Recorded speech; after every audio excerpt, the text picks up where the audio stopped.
شیعوں کے بارے میں جو ناروا نسبتیں ہیں ان میں ایک نسبت ہے متع کو غلط انداز سے پیش کرنا اور اسے کوئی اور عنوان دینا، جبکہ متع قرآن مجید سورہ مبارکہ نساء کی 24ویں آیت میں اس کا ذکر ہے، جہاں پروردگار عالم نے ارشاد فرمایا فَمَسْتَمْتَعْتُمْ بِهِ مِنْهُنَّ فَآتُوهُنَّ أُجُورَهُنَّ فَرِيضَةً۔ پروردگار عالم نے قرآن میں سورہ نساء کو نازل کیا اور سورہ نساء میں آیہ متع موجود ہے۔ اب یہ کہنا کہ منسوخ ہو گئی پیغمبر کے زمانے میں یا حضرت عمر نے یہ فرما کے کہ متعتان کانا فی زمن رسول اللہ حلالان انی احرمہما، دو متع نبی کے زمانے میں حلال تھے، میں انہیں حرام کر رہا ہوں، یہ فرمائش ہے حضرت عمر کی۔ اور اسی طرح بعض لوگ کہتے ہیں کہ یہ نبی کے زمانے میں اور حضرت ابوبکر کے زمانے میں تھا، حضرت عمر نے حرام کیا، اور بعض کہتے ہیں خود پیغمبر اکرم کے زمانے میں یہ حرام کر دیا گیا خیبر کے جنگ کے بعد، واقعہ خیبر کے بعد، فتح خیبر کے بعد۔ لیکن تمام اہل سنت کے علماء نے لکھا ہے کہ صحابہ کرام میں ایک صحابی آخری وقت تک اسی عقیدے پر تھے کہ یہ حرام نہیں ہوا، اور وہ تھے حضرت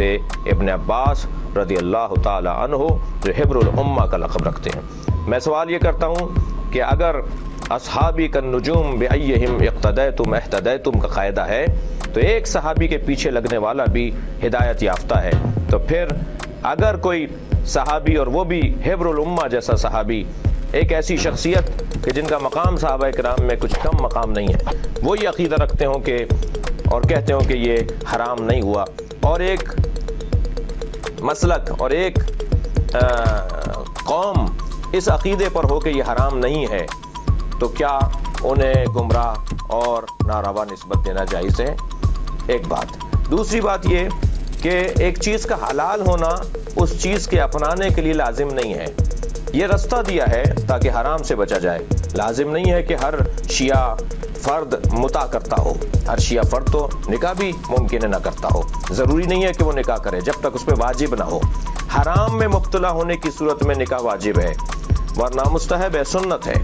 اسی طرح اگر حرام میں مبتلا کوئی شخص ہو رہا ہو اور وہ دائمی زندگی ازدواجی نہیں گزار سکتا، تو وہ عارضی زندگی، موقت زندگی گزارنے کے لیے اگر متع کے ذریعے سے اپنی زندگی کو آگے بڑھانا چاہتا ہے تو قرآن مجید نے اس کا حل دیا ہے۔ اور پھر صحابہ کرام میں ایک بڑی جماعت تاریخی طور پر فہرست وار آئی ہے کہ جنہوں نے متع کیا، اور بہت ساری تاریخی شخصیات ہیں جو متع کے ذریعے سے دنیا میں آئیں۔ یہ اہل سنت کی کتابوں کے حوالے ہمارے پاس موجود ہیں۔